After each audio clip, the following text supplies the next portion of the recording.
Are you or someone you love expecting 2 or more babies and you're not sure what you're going to do or how you're going to juggle it? Stay tuned for all the tips and tricks you need to take care of twins like a champ. Welcome to Parenthood Prep, the only show that helps sleep-deprived parents and overwhelmed parents-to-be to successfully navigate those all-important early years with their baby, toddler, and child. If you're ready to provide the best care for your newborn, manage those toddler tantrums, and grow with your child, you're in the right place. Now, here's your host, baby and parenting expert, Devin Clement.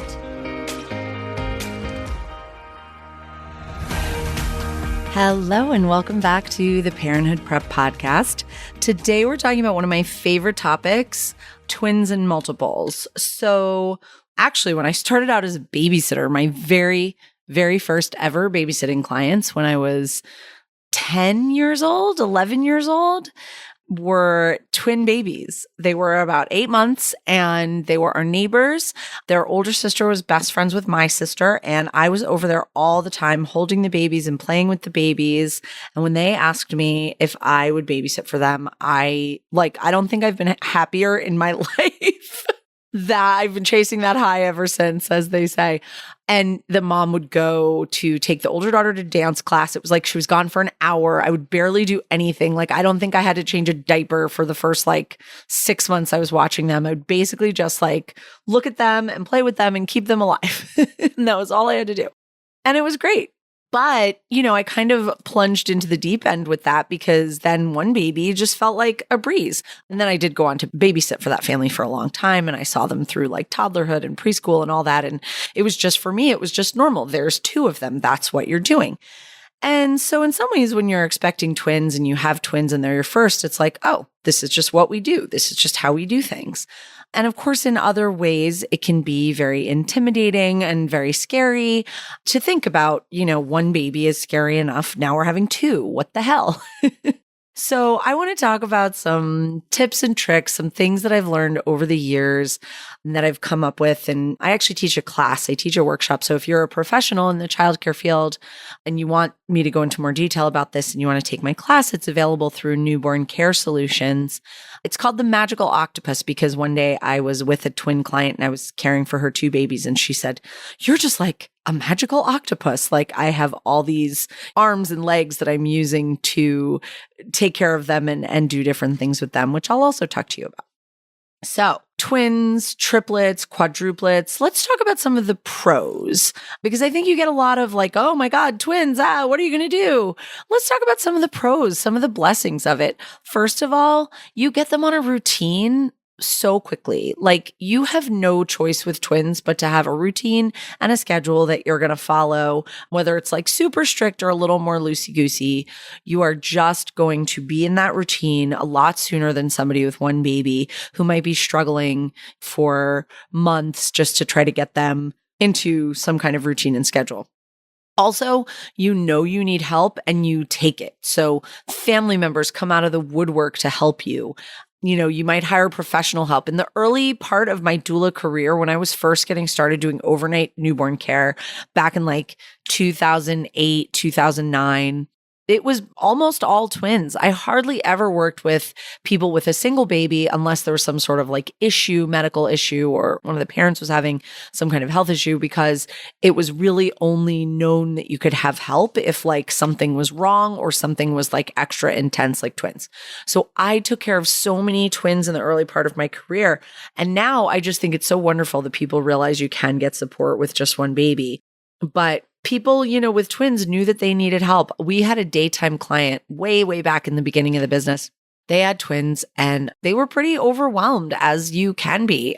And so they had a schedule. They had this big calendar on the wall, and every day was 2 names, sometimes morning and night, 2 separate names. And it was either the mom and the dad, or the mom and the grandma, or the aunt, or the friend, or whatever. And there was always 2 names. Most of the time it was the mom. Sometimes it wasn't. Sometimes it was the mom and the dad. Sometimes it was the dad and other family members, except the times that we were there, the doulas, there was only 1 name. because everybody knew that they got to take a break when the doulas were there because we were the only ones who could individually handle both babies at the same time. And I just found that to be such high praise and such a huge compliment that you trust us to care for your two babies at the same time who you feel overwhelmed by, but we can manage it.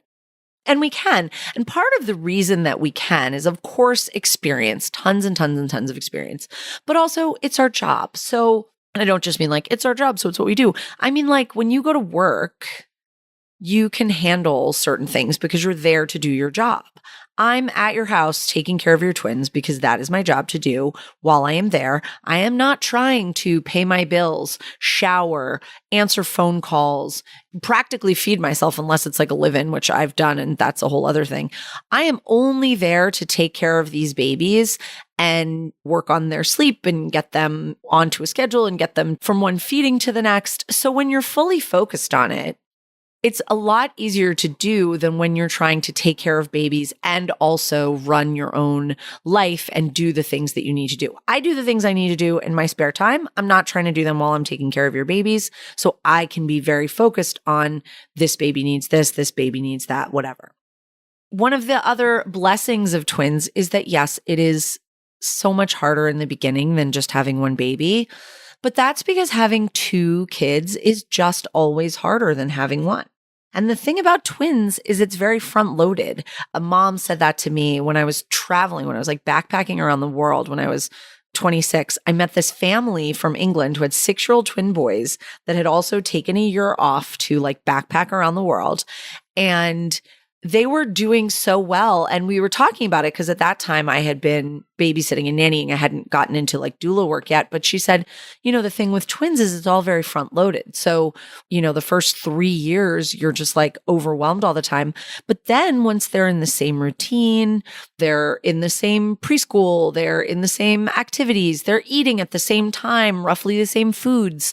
It's actually really a lot easier than, say, a 3-year-old and a newborn. Like that is really challenging. And so these kids were 6 now and they felt like they could take them on a trip around the world. So that's how easy it gets down the road. Now, of course, if you have twins and then you have another one, or if you have another one before that, you're kind of stuck in the trap either way. But the difference between, when you have your twins and all your other friends have one baby, and then 3 years later, they're back in the trenches with the newborn and you're smooth sailing with these 2 3-year-olds, it's great. They also will sometimes finish each other's food, so you don't feel so wasteful about it. Lots of blessings, lots of pros and cons. So you're expecting twins. You're kind of freaking out. What do you do? Obviously, you want to get your help on board, whether that's professional, family, whatever. The biggest thing I think that you want to really embrace is that things are just going to be different. It is different than having one baby. Now, on the flip side of that, what you're going to hear me say is that it's just 2 babies. So the whole is not greater than the sum of its parts. Having twins is not exponentially harder than having one baby. But it is twice as hard as having one baby, maybe not even twice as hard. I don't know. I wonder about that. So something that I say to new postpartum doulas, newborn care specialists, people who haven't worked with twins or multiples before, and they're nervous about it, is it's just 2 babies. You're taking care of one baby and you're taking care of another baby. And the tricky part is like figuring out how to juggle that.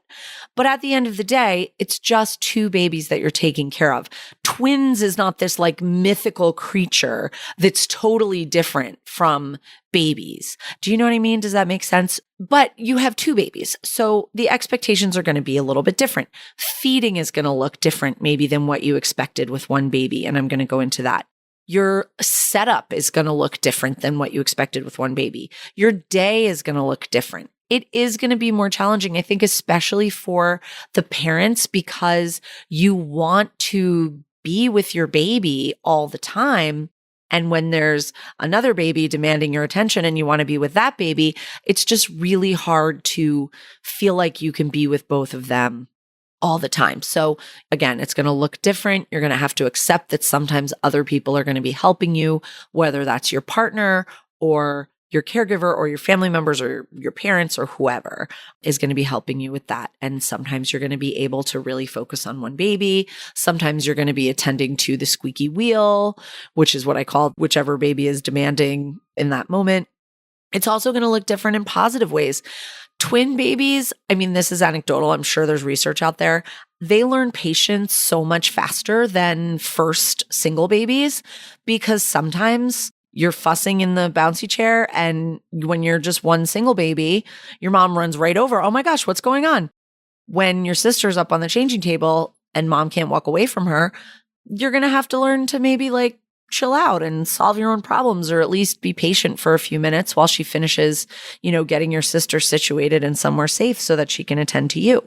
So actually working with twins, I think, has been a huge part of my progression towards this like more low key style that I have, where you're not jumping on top of them at every single peep, because you just physically can't do that. You just cannot always be with both of them. Sometimes one has to wait a few minutes to eat, or wait a few minutes to get a diaper change, or whatever. Or maybe they both wake up at the same time in the cribs and only one person is on duty that night, and one of them gets picked up before the other one does, and they just learn more quickly that someone is coming. They're going to be there to help you. It just might take them a smidge longer than if it was just you.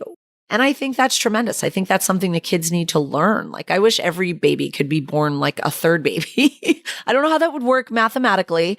I'll ask my partner. He's a mathematician, but just that level of chill that you have to learn being a twin can really be helpful and make it easier when you are taking care of them. And in order to make that process easier, I think more so than with one baby, you need a lot of what I call robot babysitters, which sounds terrible, and maybe it is a little bit. Basically, it's just safe places to put them down where they will be like somewhat soothed and you can walk away from them. Back in the olden days when everybody was unsafe, we had so many robot babysitters. We had the swing, the rock and play.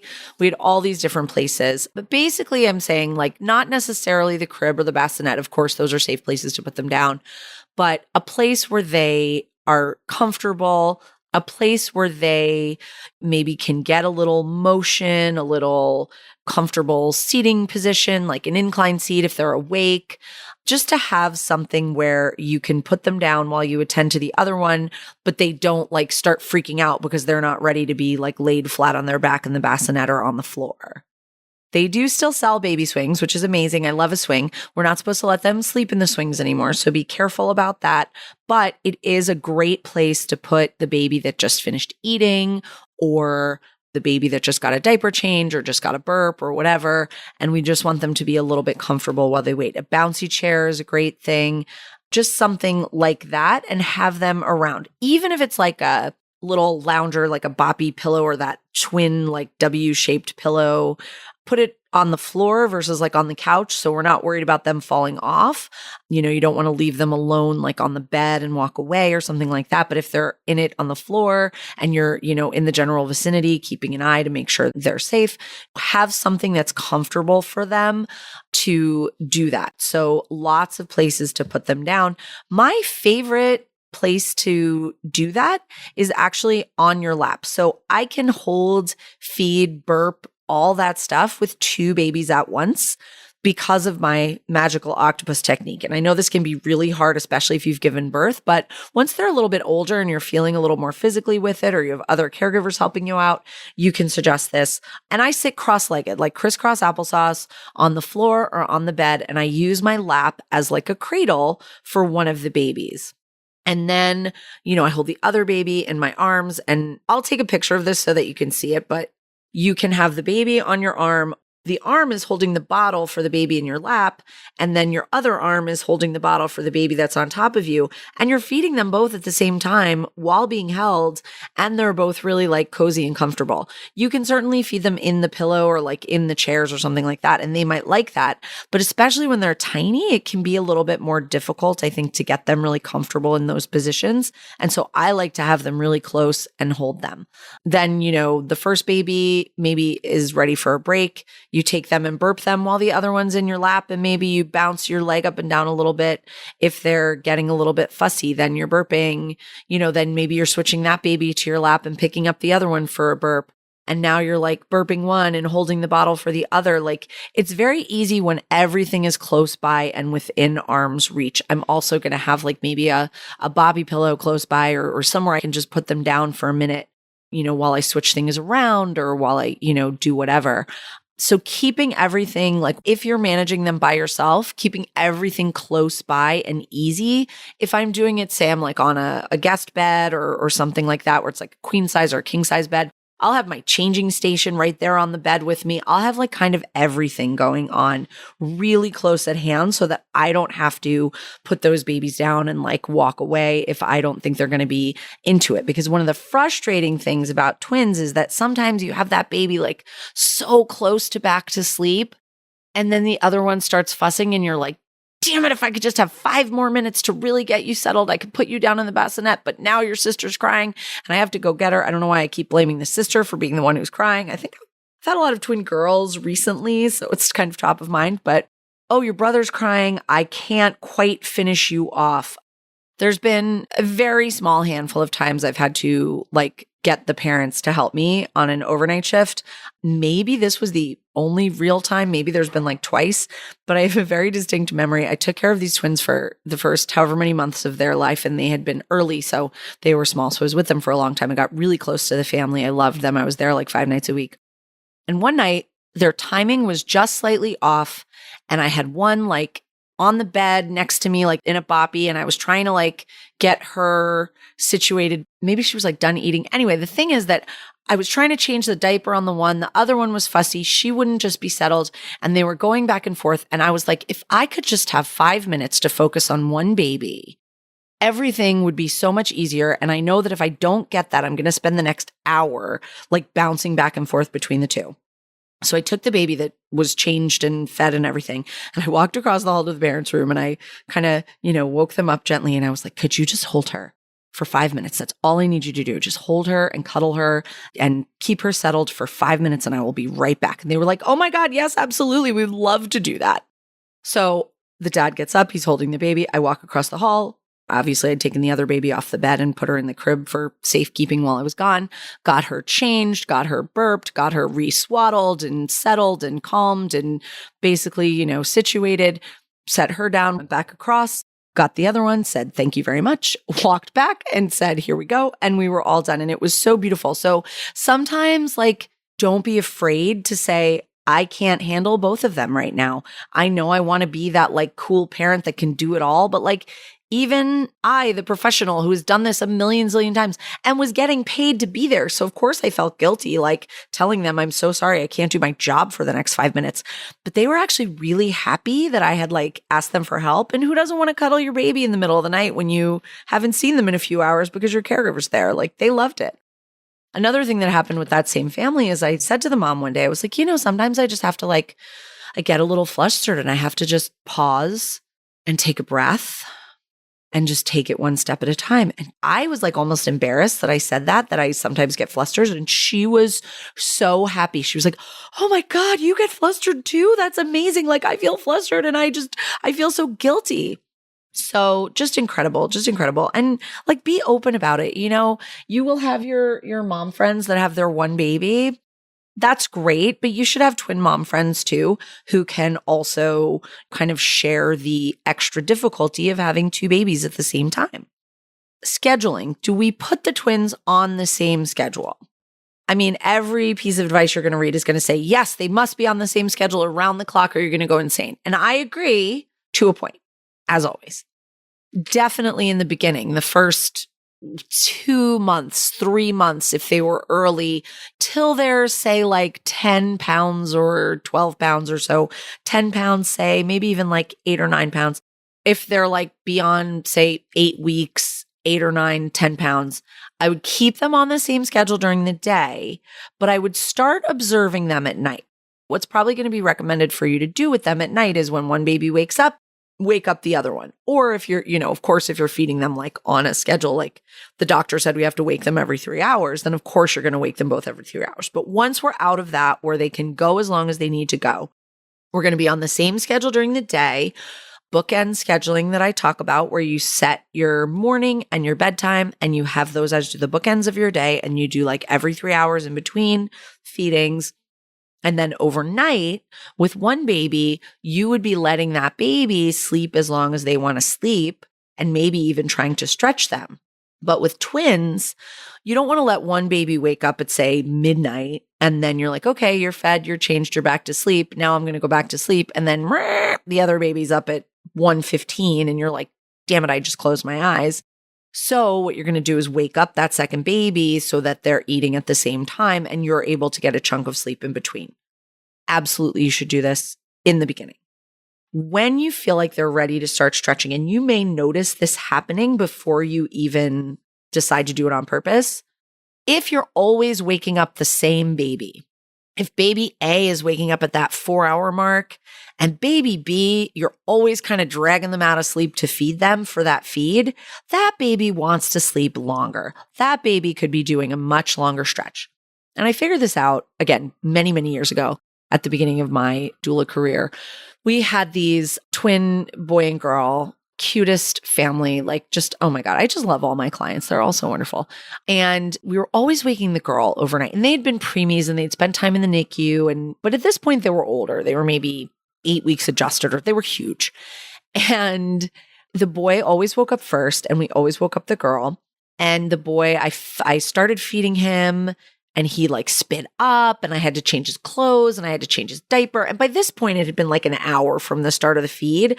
And I was like, you know what? I'm not going to wake her up at this point because she's going to be all thrown off anyway. Let me just see what she does. And lo and behold, this chick slept until the next feeding mark. Like, we had been waking her for an entire extra feed that she was not looking for and did not need. Plus, when we were waking her up and feeding her, she was super sleepy. She was hard to feed. You were kind of like force feeding her. So I absolutely 100% get that you want to get as much sleep as possible. But I want you to also be aware that one of your babies might want to be sleeping longer. And then when I share that observation with the mom, and I and my colleague that I was sharing the job with started not waking her up, we also started stretching him longer. We realized that he could go longer too. He was just enjoying waking up and having that extra feed. But I'm like, you know what?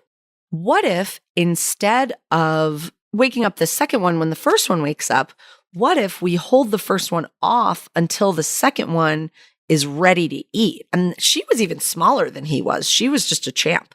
So again, disclaimer. If you have any growth issues or the pediatrician wants you waking them, wake them. But if you have gotten the okay to stretch them overnight, you can hold off the first one until the second one is ready rather than doing the opposite of that. Now, that's hard. That means you have to be awake for part of the night. Can you ask a friend to help you? Can you ask a family member? Can you hire overnight help just here and there if you don't have the means to do it more full time? Can you split the babies with your partner if you have a partner that you're parenting with? You know, maybe one sleeps in the guest room with one baby in a bassinet and one sleeps in the master bedroom with the other baby in a bassinet, and you treat them like individuals while you are trying to get them sleeping longer stretches overnight. I'm not saying do this like from the jump. I will tell you what to do from the jump. But once you get into that point where you're like, I want to really start stretching these babies, how can we manage it so that one person is not awake all night going crazy? Can one person go to bed early and the other person take the early shift, and then maybe you switch off at 1 or 2 in the morning and the second person takes the second shift, and you try to get those babies to go longer, or at the very least you wait until the second one is waking up a little bit more naturally. It's not going to take forever. It doesn't mean that for a month you have to be up for hours and hours every night. It doesn't take that long if you really are willing to put a little elbow grease into working on getting them to go longer stretches. And I talk about that a lot in my other podcasts, but just really quickly, what I mean when I say that is the baby wakes up, they're fussy, they're starting to get hungry. We're going to soothe them in other ways. You can leave them, to fuss around and see what they do. Maybe they'll fall back asleep. I'm not saying that we're like sleep training. They're going to cry it out. They're going to whatever. All I'm saying is don't jump to feed them until they are so hungry or until it's the time you say that they can eat, because that's what they've done in the past. If the first time a baby sleeps a 6-hour stretch overnight, sorry, kid, you're doing that every night going forward. And obviously I'm making sure they're getting enough to eat during the day and yada, yada, but we are going to really work on those stretches. So yes, same schedule during the day. But if you feel like one baby wants to be sleeping longer, then don't wake them up. And in fact, encourage the other baby to sleep as long as they do. And don't be afraid to split them up like during the day or whatever. Like certainly, it's easy to care for them together if you have some support. But my dear friend, my best friend, who is a twin parent and her kids are 16 now, I was her nanny when they were babies. And she was so overwhelmed by being alone with them that she never wanted to be alone with them. She didn't understand that I was not overwhelmed by being alone with them. So I was fine and happy to be alone with them because I had a lot of experience and they weren't my babies. So, it was a lot easier for me to sort of tend to them and not get all emotionally wound up if one had to wait a few minutes. But there was a few occasions where one maybe had to go to a doctor's appointment or for whatever reason, we had to split them up. And she realized after like this happened once or twice that it was really nice for her to just have some alone time with one baby and that it was like a breeze. I saw a video on Instagram the other day, a mom who just had her like third or fourth baby saying that the mom math is that when you go out with your third baby alone, it's like having 0 kids with you because they're just so easy at that point. And you're just so used to it and so familiar. And having one baby is different from having a baby and a 2-year-old and a 4-year-old and whatever. So don't be afraid to just take one for some alone time and leave the other one with a loving, trusted caregiver and just really be able to get away from some of the overwhelm and just really enjoy it. Should you, dress them the same? There's the twin book out there. I don't even know which one it is. That's like, they must have their own identities from the beginning. If you dress them the same, they're never going to develop their own identities. That's nonsense. They are absolutely going to develop their own identities and their own choices and their own personalities. Trust me. So it's cute. Dress them alike if you want to. It's very cute. Dress them in like coordinating outfits. Also, like making the decision about what to dress your kids in every day can be annoying. So you don't, what's the weather like? Is it going to rain? Is it going to be chilly? Where are we going? Do we need layers? Like all this different stuff. Who are we seeing? Do we need to wear something that they gave us? Blah, blah, blah. So if it's easier for you to just dress them in the same outfit every day, do that. They will absolutely 1,000,000% start exerting their personalities. I promise. When I was a teacher, we had these twins in my first class that I taught. I taught preschool and kindergarten special ed, the little identical twin boys, sweetest little things. And the mom dressed them identically down to their socks for kindergarten. And for the first week of school, I could not tell them apart for anything. And I was like, oh dear God, can I ask her to just please at least put them in different socks so I can tell who's who? But you get to know them. And after 2 weeks, I could tell which one was which from the other side of the playground, up on the top of the slide. You can tell them apart. They're going to develop different personalities.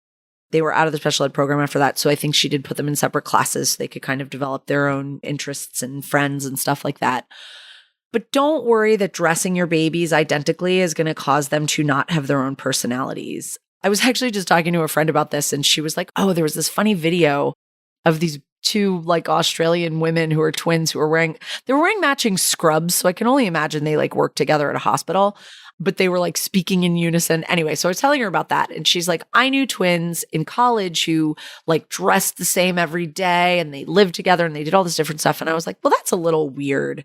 But I had it in my head that they were women. And then it came out that they were twin boys. And I hate to be gender essentialist, but I know far fewer boys who like to pick out their own clothes than girls. So it'd be bro, I'll just wear what you're wearing. Also, guys all dress alike anyway. What were they wearing every day? A t-shirt and jeans, a button down and jeans, whatever. They still had their own personalities is the point.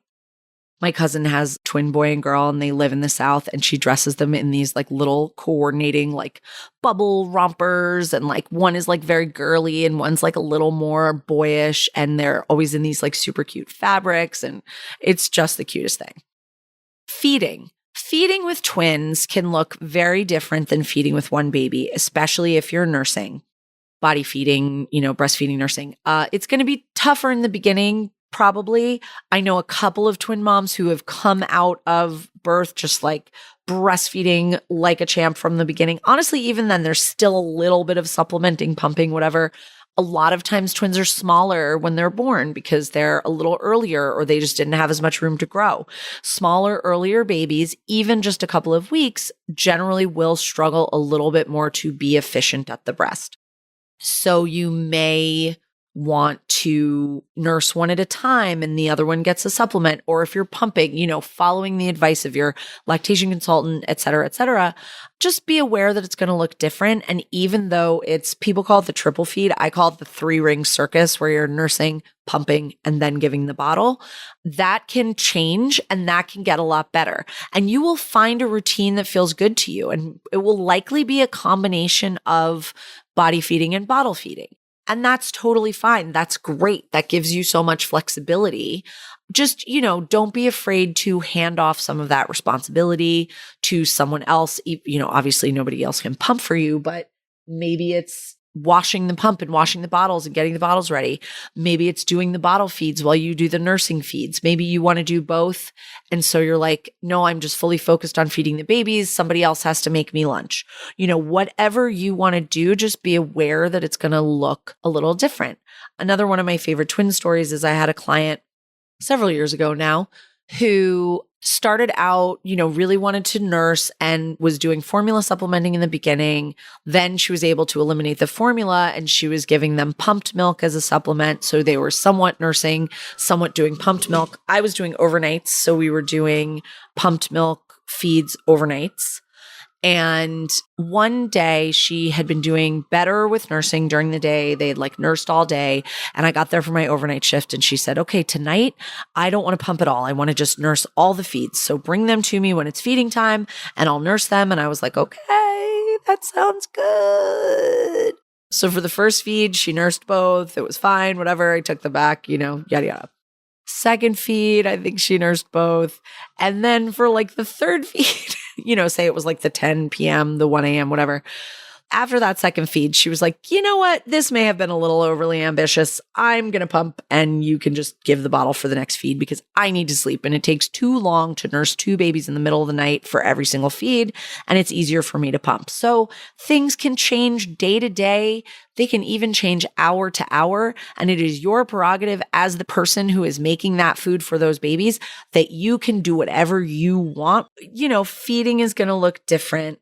And that's totally fine. And you will find, again, let go of expectations and find a routine that feels good to you and that works for you. Sometimes, especially if they're fraternal, one baby might just really be a great champion nurser and the other one might just be a little slower, a little lazier at the breast, just not be as into it. I've had clients where, one baby just loved to nurse. So they're like, you know what? Overnight, you give bottles to this one. I'm going to nurse this one.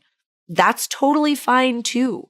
It's not a problem. Those kids are in their teens now and have suffered no ill consequences from one of them getting, more breast milk than the other. That mom also hated pumping and she didn't want to pump. So she's like, as long as I'm nursing one, I'm getting, the stimulation I need. She still nursed the other one during the day. It just took longer and she just didn't want to do that during the night. And that's totally, totally fine. So you might find some kind of unconventional routine that will feel good for you. So that's basically it. When you're having 2 babies, just know that the difficulty is front loaded. It gets easier down the road. Bring on lots of help, whether that's professional or family members. And I want people to let go of expectations anyway, but take your letting go of expectations to the next level. And any day that you guys have made it through is a win. And it's gonna get easier, I promise. To be sure you never miss an episode, be sure to subscribe in your favorite podcast app. We'd also love to connect with you on social media. You can find us on Instagram at happyfamilyafter or at our website, happyfamilyafter.com. On our website, you can also leave us a voicemail with any questions or thoughts you might have, and you can roast your baby. Talk to you soon. Thanks for listening to this week's episode of Parenthood Prep. If you want to learn more about the services Devin offers, as well as access her free monthly newborn care webinars, head on over to www.happyfamilyafter.com.